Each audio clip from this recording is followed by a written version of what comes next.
नमस्कार, स्वागत है आप सभी का साधना प्लस में। आपके साथ मैं हूं आदर्श तिवारी। आप देख रहे हैं खबर बिहार झारखंड। शुरुआत इस वक्त की हेडलाइंस के साथ।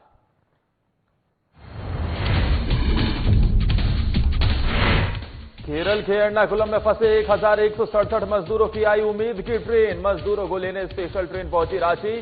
किराया वसूले जाने को लेकर मजदूरों के अंदर रोष। वैश्विक महामारी कोरोना वायरस के संक्रमण को रोकने को लेकर दो तस्वीर आई सामने। बीजेपी विधायक ने कोरोना योद्धाओं से किया अभद्रता। विधायक की शर्मनाक हरकत पर कब होगी कार्रवाई। कोटा से ट्रेन के जरिए अपने घर पहुंचे सभी छात्रों ने सुनाई आपबीती। ट्रेन से भेड़ बकरी की तरह लाए जाने पर जताई नाराजगी। पीने के पानी की भी नहीं थी व्यवस्था। और बाढ़ के हथमगोगला में मजदूरों को खाना न मिल पाने की वजह से मजदूरों ने किया हंगामा। दोपहर का खाना देर से आने की वजह से मजदूरों में रोष। हथमलगोला में सरकारी कार्यप्रणाली पर उठाए सवाल। केरल के एर्नाकुलम में फंसे 1167 मजदूरों को लेकर उम्मीदों की स्पेशल ट्रेन रांची शहर के हटिया स्टेशन पहुंची। हटिया पहुंचने वाले इन मजदूरों की थर्मल स्कैनिंग की गई, जिसमें करीब 30 से ज्यादा लोगों का टेम्परेचर स्क्रीनिंग में हाई पाया गया। एक तरफ जहां आर्थिक तंगी झेल रहे मजदूरों से ऐसे समय में भी किराए के नाम पर 830 रुपए वसूले जाने पर नाराजगी जताई, वहीं दूसरी ओर घर वापसी की खुशी प्रवासी मजदूरों के चेहरे पर साफ झलक रही थी।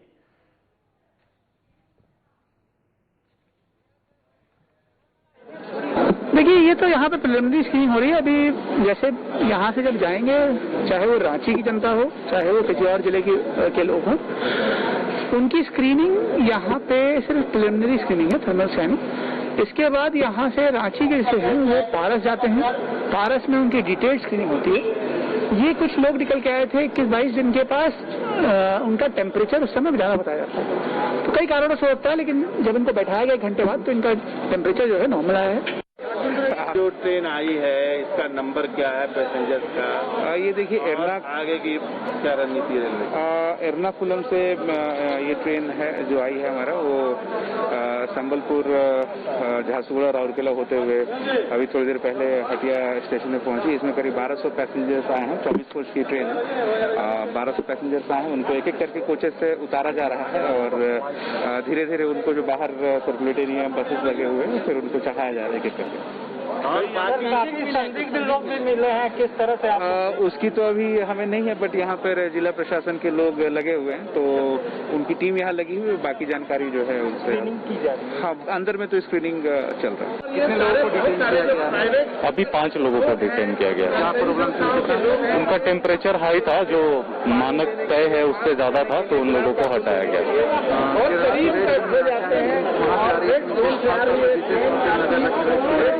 जी बिल्कुल, नजर रखी जा रही है। आज पहले से ज्यादा सतर्क हैं सारे जितने भी अंदर में स्क्रीनिंग करने वाले लोग हैं, क्योंकि ये ट्रेन रेड जोन से आ रही है, इसलिए उनकी जांच और तरीके से की जा रही है। टिकट का दाम लिया 830 रुपये एक आदमी का। और वो कौन काटा? ट्रेन ही पर काटा? ट्रेन ही पर, हाँ, वहीं जहाँ टिकट काटता है वहीं काउंटर का पास, काउंटर पर का पास जहाँ टिकट काटता है ना, वहीं दिया, वहीं टिकट दिया सबको। ऐसे तो सरकार कह रही थी कि हम लोग यात्रा करवा रहे हैं, वो सब नहीं है। वो सब नहीं बोला वहाँ। ट्रेन में कुछ खाने पीने की व्यवस्था? ट्रेन एक बार सुबह मिला कल और एक बार शाम मिला, दिन भर कुछ नहीं मिला। सब पानी प्यासे था, भूखे। वैश्विक महामारी कोरोना वायरस का संक्रमण रोकने और बचाव के कार्य में लगे कोरोना योद्धाओं का उत्साहवर्धन करने के लिए बीजेपी जेडीयू के गठबंधन वाली सरकार करोड़ों रुपए खर्च कर हेलीकॉप्टर से फूलों की वर्षा कर रही है, तो दूसरी ओर सत्ताधारी दल बीजेपी के विधायक कोरोना योद्धाओं के साथ दुर्व्यवहार कर रहे हैं। कुछ ऐसा ही मामला बुधवार की रात को छपरा सदर अस्पताल में देखने को मिला। अमनौर से बीजेपी के विधायक शत्रुघ्न तिवारी उर्फ चोकर बाबा बुधवार की रात को सदर अस्पताल में एक मरीज से मिलने पहुंचे थे। मरीज के द्वारा अस्पताल में घोर कुव्यवस्था की शिकायत की गई। इससे नाराज होकर बीजेपी विधायक वहां पर आपातकालीन कक्ष में ड्यूटी पर तैनात चिकित्सक डॉक्टर राकेश कुमार के साथ दुर्व्यवहार करने लगे। इस पर वहां मौजूद चिकित्सा कर्मियों ने बीजेपी विधायक से मर्यादित तरीके से बातचीत करने का आग्रह किया, तो उन पर भी वो विफल पड़े। चिकित्सकों और कर्मचारियों के साथ दुर्व्यवहार की सूचना मिलने के बाद अस्पताल के सभी कर्मचारी पहुंच गए। चिकित्सा कर्मियों की भीड़ देखते ही बीजेपी विधायक वहां से निकल गए। इस घटना के बाद चिकित्सा कर्मियों ने अस्पताल में कामकाज बाधित कर दिया है और civil surgeon doctor Madheshwar Jha और उपाधीक्षक डॉक्टर राम इकबाल प्रसाद, अस्पताल प्रबंधक राजेश्वर प्रसाद चिकित्सा कर्मियों को समझाने में लगे हुए हैं। घटना की सूचना पाकर पुलिस पदाधिकारी भी अस्पताल पहुंच गए हैं। वहीं समाचार लिखे जाने तक आपातकालीन कक्ष में चिकित्सा सेवा बाधित है। चिकित्सा कर्मियों और अस्पताल प्रशासन के बीच वार्ता चल रही है। इसी बीच सारण जिला एम्बुलेंस कर्मचारी संघ के संयोजक मोहम्मद मुबस्सिर हुसैन ने इस घटना के विरोध में जिले में एम्बुलेंस सेवा को भी ठप करने की घोषणा की है। इस संबंध में पूछे जाने पर सिविल सर्जन ने बताया कि चिकित्सक के साथ विधायक के द्वारा दुर्व्यवहार किए जाने की घटना हुई है। फिलहाल आपातकालीन सेवा को बहाल करने का प्रयास किया जा रहा है।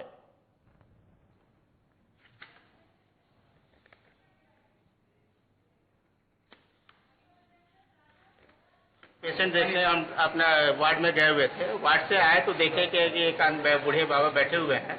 हम गए, उनको रिस्पेक्टफुली पूछा कि क्या सर क्या प्रॉब्लम है बताइए। तो वो बताया एक पेशेंट देखिए यहाँ एडमिट है। हम देखे, लेकिन वो उस डेट में जिस डेट में बता रहे थे उस डेट में, कल के डेट में बता रहे थे, वो उस डेट में नहीं था। एक दिन बैक गए, पता किए तो उस डेट में हम ही नाइट ड्यूटी मेरा था, हम 11 बजे देखे थे। वो बोले कि ये पेशेंट बेहोश आया था, इसको अभी तक भर्ती क्यों नहीं किया गया। तो हमने उनको बोला कि सर ये पेशेंट हम ही ने देखा है, बेहोश नहीं आया हुआ था, दर्द से करा रहा था। एग्जामिनेशन करने के बाद उसको बताया, एक्सरे लिखे और दवा दिए, वो ठीक हो गया, दर्द उसका रिलीफ भी हुआ। उसके बाद भी ये बोल रहे हैं कि उस इंजरी के पैरवी के लिए आ रहे हैं कि ये इंजरी आप नहीं दीजिए। आज पूरा विश्व एक गंभीर और भयानक महामारी को झेल रहा है, जिसमें भारत भी संघर्ष करता नजर आ रहा है।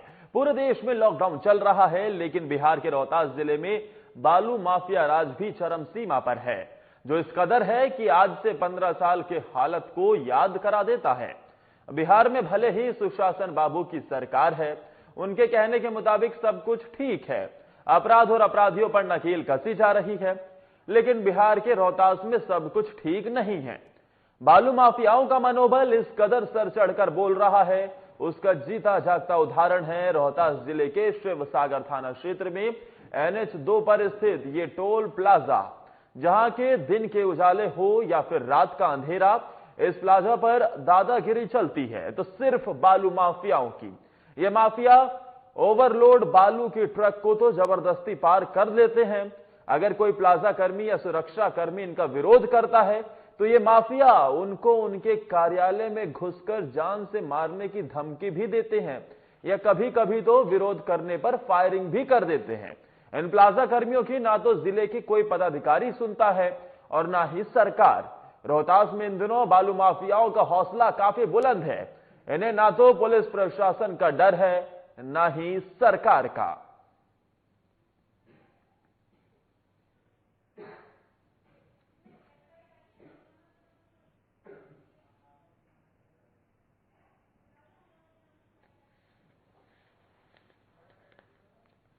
और ये रोहतास की खबर हम आपको दिखा रहे हैं। देखिए, टोल प्लाजा पर गुंडागर्दी हुई है और ये कोई नया मामला नहीं है, क्योंकि जिस तरीके से वहां से जानकारी मिल रही है कि लगातार बालू माफियाओं के हौसले बुलंद वहां नजर आते हैं। वहां पर जैसे ही टोल प्लाजा को पार किया जाता है तो टोल देते नहीं है, ओवरलोड बालू के ट्रक को जबरदस्ती ले जाते हैं। जब वहां पर खड़े सुरक्षा कर्मी, जहां वहां खड़े टोल कर्मी रोकने की कोशिश करते हैं तो उन्हें जान से मारने की धमकी दी जाती है, उन पर कई कबार फायरिंग भी कर दी जाती है।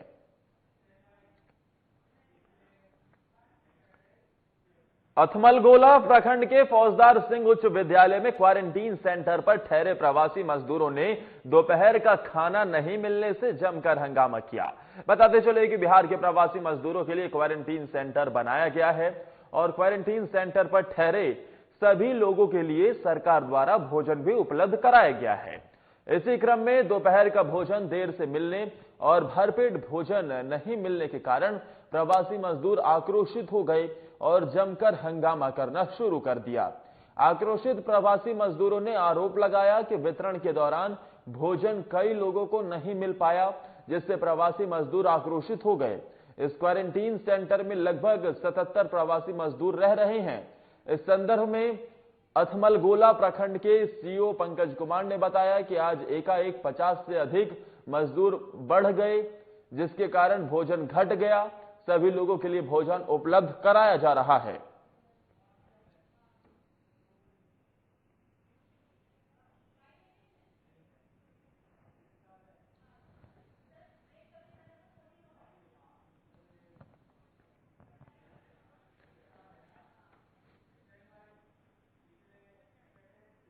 एक तरफ पूरी दुनिया कोरोना जैसी महामारी से लड़ रही है, तो वहीं दूसरी ओर समाज में फैले कुछ असामाजिक तत्वों को द्वारा लगातार समाज में अवैध व्यापार और तस्करी की जा रही है। ऐसे ही एक खबर पटना के दीघा थाना क्षेत्र से है, जहां दीघा थाना के थाना प्रभारी मनोज कुमार अपने लाव लश्कर के साथ रामजी चक नहर के पास सघन वाहन चेकिंग कर रहे थे और इस दौरान ब्राउन शुगर की तस्करी करने वाला मनीष कुमार नामक एक तस्कर 96 पुड़िया ब्राउन शुगर के साथ वहां से गुजरा और पुलिस को देख भागने की कोशिश करने लगा, पर थाना प्रभारी मनोज कुमार अपने सहयोगी के साथ उसे धर दबोचने में कामयाब रहे।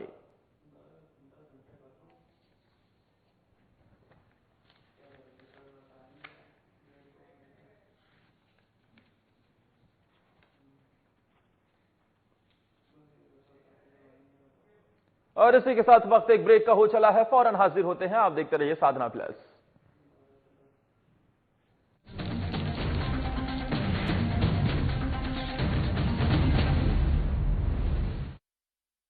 रहने की ताकत दुनिया को हमने दिखाई है, अकेले घर पर रहकर कोरोना की करनी विदाई है।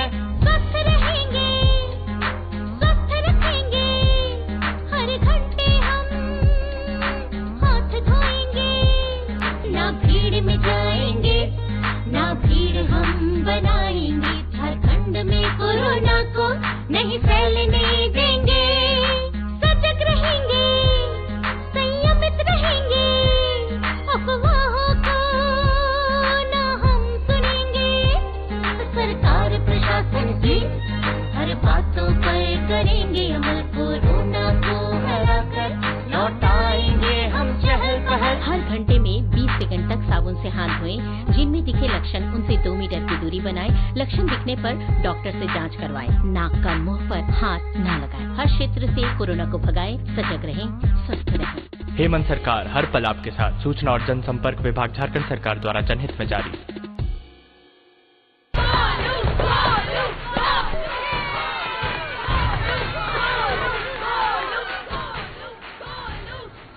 बैटिंग तो अर्जुन कर रहा है, तो सब गोलू के लिए क्यों चीयर कर रहे हैं? वो तो घर पर बैठा है। अरे तुम्हें नहीं पता, वो इसलिए नहीं आया ताकि हमें इन्फेक्शन ना हो। नोवेल कोरोना वायरस बीमारी को फैलने से रोका जा सकता है। बुखार के साथ खांसी और छींक होने पर सार्वजनिक जगहों से दूर रहकर इसे फैलने से रोक सकते हैं। अपनी सुरक्षा के लिए हमारी मदद करें। अगर आपको खांसी, बुखार या सांस लेने में तकलीफ हो तो तुरंत नजदीकी स्वास्थ्य केंद्र जाएं या हेल्पलाइन नंबर 911123978046 पर संपर्क करें। प्रिय झारखंड वासियों, जोहार। आपको मालूम है हमारे राज्य में लॉकडाउन है और पूरे देश में भी लॉकडाउन है। आज पूरा देश और राज्य एक विकराल संक्रमण से गुजर रहा है। कोरोना वायरस की एक बीमारी फैल रही है, महामारी फैल रही है और इससे बचाव के लिए हमने राज्य के अंदर में भी लॉकडाउन का आदेश दिया है।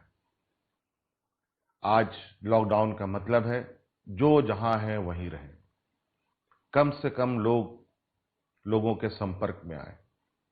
बाकी जितनी भी जरूरत की चीजें हैं, जो घरेलू उपयोग के सामान हैं, वस्तुएं हैं, वो आप तक कैसे पहुंचे, ये इनकी सुनिश्चित सरकार कर रही है और वो आप तक पहुंचेगी। धन्यवाद।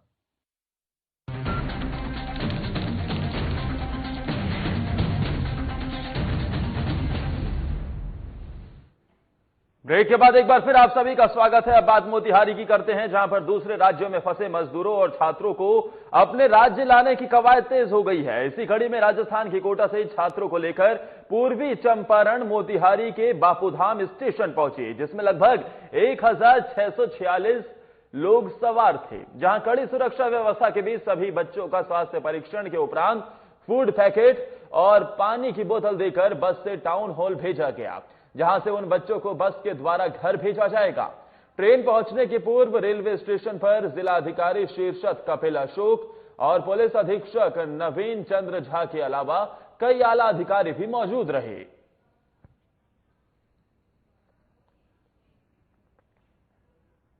यहाँ पे सुरक्षा हेतु जीआरपी, आरपीएफ और जिला पुलिस के कांस्टेबल्स और ऑफिसर्स लगाए गए हैं और जितने भी वाहन होंगे यहाँ से डिफरेंट ब्लॉक्स में जाने वाले, उन सबको हम लोग एस्कॉर्ट कराएंगे और जितनी सुरक्षा जरूरी है ये सब पूरी कार्रवाई कराने के लिए पर्याप्त सुरक्षा हम लोग दे रहे हैं। जी कोटा राजस्थान।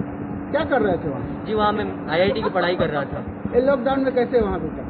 सर लॉकडाउन में वहाँ पे प्रशासनिक सेवा बहुत अच्छी थी। वहाँ के जो भी लोकल इंस्टीट्यूट थे वो लोग बहुत कोऑपरेटिव थे और वहाँ की राजस्थान सरकार भी बहुत सहायता कर रही थी। यहाँ तक कि रास्ते में आने के लिए भी उन्होंने खाने पीने पानी वगैरह सबकी व्यवस्था करी और सकुशल रूप से हमें लेकर के आए।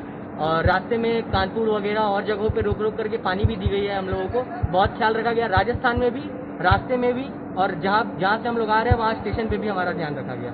इसके लिए किसको धन्यवाद देना चाह रहे हैं? जी इसके लिए सबसे पहला धन्यवाद मैं अपने इंस्टीट्यूट और वहाँ की सरकार को देना चाहूंगा। दूसरा धन्यवाद मैं केंद्र सरकार। देश के अलग अलग इलाकों में फंसे बिहारियों का वापस अपने प्रदेश आने का सिलसिला निरंतर जारी है। इसी कड़ी में तेलंगाना स्पेशल एक्सप्रेस गया पहुंची। इस स्पेशल ट्रेन से बिहार के औरंगाबाद, कैमूर, बक्सर, भभुआ, रोहतास, भोजपुर सहित कई जिलों के लगभग 1250 बिहारियों का जत्था था। इस बाबत गया के जिला प्रशासन ने पूरी व्यवस्था की है। पिछली बार पहुंची बिहार वासियों की ये ट्रेन गया जंक्शन पर आई थी, उस वक्त अफरा तफरी मच गई थी, पर इस बार सोशल डिस्टेंसिंग और कोविड-19 के सेंट्रल गाइडलाइन को पालन कराने के लिए भारी संख्या में जिला प्रशासन के लोग मौजूद थे। तेलंगाना श्रमिक स्पेशल ट्रेन से आने वाले सभी लोगों को अपने अपने गृह जिले में भेजने के लिए जिला प्रशासन ने बड़ी संख्या में बस से रेलवे स्टेशन परिसर में लगाई है। इन सभी का टेस्ट करने के बाद गृह जिले भेजा जाएगा। वहां उनके गांव, प्रखंड या अनुमंडल में मौजूद सामुदायिक भवन, अतिथिशाला, गृहों में उन्हें 14 दिन के लिए क्वारंटीन किया जाएगा। इसके बाद वो अपने अपने घर जा सकेंगे। क्या काम करते थे? कोरियर में काम करते थे। तो फिर क्यों आना पड़ गया, क्या दिक्कत हुई? दिक्कत है, घर पे भी आदमी बोल रहे थे साथ में आ जाओ, ऐसा ये है, तो एक साथ में हम। वहाँ लॉकडाउन था तो काम मिल रहा था, खाने पीने को? खाने पीने को मिल रहा था। किनके द्वारा? सेठ के द्वारा मिल रहा। अच्छा, तो काम जो था वो बंद हो गया था? हाँ, काम पूरा बंद है, पूरा बंद है। कितने दिन से फंसे हुए थे वहाँ? 22 तारीख से लॉकडाउन हुआ, जब 20 वही थे। यहाँ ट्रेन से आने के लिए किसके बारे में कैसे जानकारी मिली कि ट्रेन जा रही है? ये तो नीतीश कुमार से हुआ, न्यूज पर देखते रहते न्यूज पर। किस चीज से आ रहा है? ट्रेन से। अच्छा, क्या करते थे? चोरी कारखाना था। तो क्यों आना पड़ गया? वो मजबूत मजबूरी था, खाना पीने नहीं मिलता जल्दी। कितना दिन से नहीं मिला था? ये 3-4 दिन से नहीं मिला था, पैसा खत्म है तो 3-4 दिन से नहीं मिला था। ये आपको कैसे जानकारी मिली कि ट्रेन है यहाँ आना? थाना से पता चला। पुलिस वाले बताए? जी। आपके साथ और लोग भी हैं? हाँ, मेरे 3 भाई है, एक और साथ में है। अच्छा, वो टिकट वगैरह का भी पैसा लगा? नहीं, पैसा नहीं लिखा, टिकट दिया। क्या दिक्कत द्वारा व्यवस्था की गई थी टिकट की? टिकट देने में ट्रेन में बैठे ना, टिकट दिया। अच्छा, किनके द्वारा दिया गया? टीटी आया, पुलिस वाले आए? नहीं, एक आदमी दे रहा था खड़ा गेट पे। विशेष श्रमिक एक्सप्रेस आई है जो कि तेलंगाना से आई है और इसमें विभिन्न जिलों के, मगध प्रमंडल के सभी जिलों के और साथ में बक्सर, रोहतास और भोजपुर के भी लोग आए हुए हैं और इन सभी लोगों की यहाँ पर मेडिकल स्क्रीनिंग की जा रही है। सभी लोगों का डिटेल्स नोट किया जा रहा है और उनका क्या स्किल है वो भी नोट किया जा रहा है और इन सभी लोगों को अपने अपने जिला हेडक्वार्टर भेजा जा रहा है यहाँ से और जो गया जिला के हैं उनको प्रखंड हेडक्वार्टर यहाँ से भेजा जा रहा है। वहाँ पे उनको इंस्टीट्यूशनल क्वारंटाइन में रखा जाएगा। और मुख्यमंत्री हेमंत सोरेन के निर्देशानुसार उपायुक्त सह जिला दंडाधिकारी शशि रंजन के नेतृत्व में गुमला जिला प्रशासन पुलिस प्रशासन के साथ बेहतर तालमेल और पड़ोसी राज्यों के जिले के पदाधिकारियों के साथ बेहतर समन्वय और स्वस्थ संवाद के जरिए संपूर्ण तालाबंदी के दौरान राज्य से बाहर फंसे श्रमिक और नागरिकों को राज्य में वापस लाने का काम निरंतर जारी है। अलग अलग स्थानों से गुमला जिले के श्रमिकों को गुमला लाने का काम किया जा रहा है। केरल कर्नाटक से विशेष ट्रेन धनबाद पहुंची, वहीं बसों से छत्तीसगढ़ से गुमला जिले के श्रमिकों को लाया गया। थर्मल गन और थर्मल स्कैनर के उनकी जांच की जा रही है। थर्मल स्कैनिंग के बाद ही उन्हें 14 दिनों तक होम क्वारंटीन रहने का निर्देश दिया गया। साथ ही जांच के बाद श्रमिकों के हाथ में होम इंस्टीट्यूशनल क्वारंटाइन की मुहर भी लगाई गई। 6 श्रमिकों को इंस्टीट्यूशनल क्वारंटीन में रहने का भी निर्देश दिया गया है। साथ ही गृह जिले में लौटे श्रमिकों के चेहरे पर मुस्कान इस बीच देखने को मिली है। श्रमिकों ने सरकार और प्रशासन की व्यवस्था की जमकर तारीफ की। कालीकट से अपने गृह जिले पहुंचे प्रवासी श्रमिक नंदा प्रधान ने इस अवसर पर मुख्यमंत्री हेमंत सोरेन और जिला प्रशासन गुमला को तहे दिल से धन्यवाद दिया है।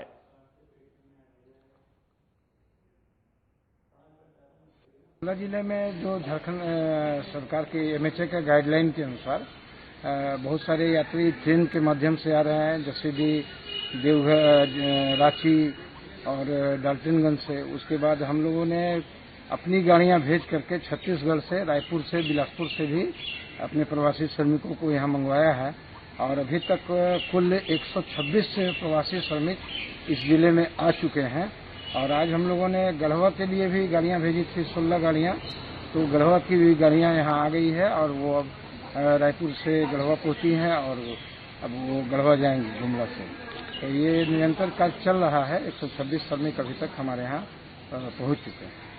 झारखंड राज्य में विभिन्न जगहों पर ट्रेन के माध्यम से हमारे प्रवासी श्रमिक आ रहे हैं। तो गुमला जिला से जो भी प्रवासी श्रमिक हैं उनको लाने के लिए जिला प्रशासन द्वारा परिवहन की व्यवस्था की गई है। वहाँ से जिले में आते हैं, यहाँ पर उनकी थर्मल स्क्रीनिंग होती है। तभी तक टोटल अभी तक 69 प्रवासी श्रमिक आ चुके हैं, जिन्हें जिला मुख्यालय में का स्वास्थ्य परीक्षण कर विभिन्न प्रखंडों में भेजा गया और वहां से संबंधित प्रखंड विकास पदाधिकारी उनको अपने पंचायतों तक सुरक्षित रूप से पहुंचा।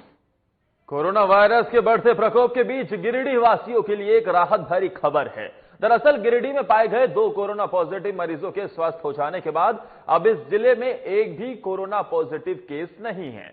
बीते दिन एक मरीज के कोडरमा से स्वस्थ होकर लौटने के बाद अब दूसरा मरीज गिरिडीह सदर अस्पताल के क्वारंटीन सेंटर से स्वस्थ होकर घर, ये महिला है जो अब स्वस्थ होकर घर जा चुकी है। दूसरा ये मरीज गिरिडीह जिले का, ये महिला जो स्वस्थ होकर कोरोना को मात देकर अपने घर जा चुकी हैं। ऐसे में एक तरफ जहां मामले बढ़ रहे हैं तो दूसरी तरफ ठीक होकर घर जाने वाले लोगों का सिलसिला भी जारी है। आपको बता दें कि तीसरी जांच रिपोर्ट इस महिला की नेगेटिव आई और इसी के बाद इन्हें छुट्टी देकर घर भेज दिया गया है। इस बीच देखिए सोशल डिस्टेंसिंग का पालन किया गया और महिला पर पुष्प वर्षा भी की गई है, जिसने कोरोना को मात दिया है।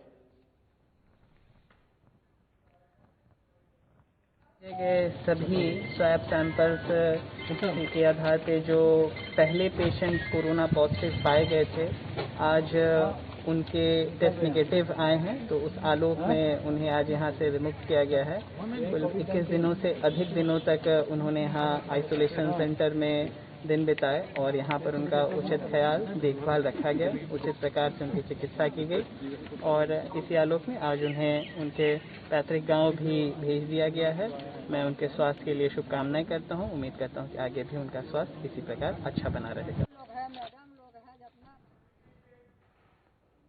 रजौली थाना क्षेत्र के सवैया ठांड पंचायत अंतर्गत सिमरातरी जंगल में चल रहे अवैध अभ्रमक माफियाओं की गतिविधियों के खिलाफ एसटीएफ शशि भूषण प्रसाद और एएसपी अभियान कुमार आलोक के संयुक्त नेतृत्व में कार्रवाई की गई है। यह पूरी खबर रजौली की है, जहां के सवैया ठांड पंचायत में सिमरातरी जंगल में अवैध अभ्रक माफियाओं की गतिविधियों के खिलाफ एसीएफ शशि भूषण प्रसाद और साथ ही एएसपी अभियान कुमार आलोक के संयुक्त नेतृत्व में कार्रवाई हुई है, जिसमें कारोबारियों और महिलाओं ने सामने से हमला कर जेसीबी मशीन को छुड़ा लिया। कार्रवाई करने गई टीम मूक दर्शक बनी रही, जबकि वन विभाग के वन रक्षी और केयरटेकर समेत एसटीएफ के जवान भी घटनास्थल पर मौजूद थे। बताते चले कि अभ्रक माफियाओं के आतंक को रोकने के लिए टीम गठित कर मुहिम के तहत लगातार कड़ी कार्रवाई की जाती रही है। इसके बाद भी लगातार माफियाओं की सक्रियता के मामले बढ़ रहे हैं। इसी क्रम में सवाई अटांड के 12 अटांड गांव सिमरातारी के एक मामला यह सामने आया है, जहां अवैध खनन के खिलाफ कार्रवाई करने गए अधिकारियों की टीम समेत रेंजर और वन रक्षकों पर माफियाओं और औरतों ने पत्थरों से हमला कर दिया, जिससे हमले में वन रक्षक वहां पर वन कर्मी चोटिल हुए। बाकी सभी मौके से जान बचाते हुए वहां से निकल गए। रेंजर विवेकानंद स्वामी ने माफियाओं पर मामला दर्ज करते हुए कार्रवाई शुरू करने की बात कही है। और इसी के साथ इस बुलेटिन में फिलहाल के लिए मेरे साथ इतना ही। आप देखते रहिए साधना प्लस।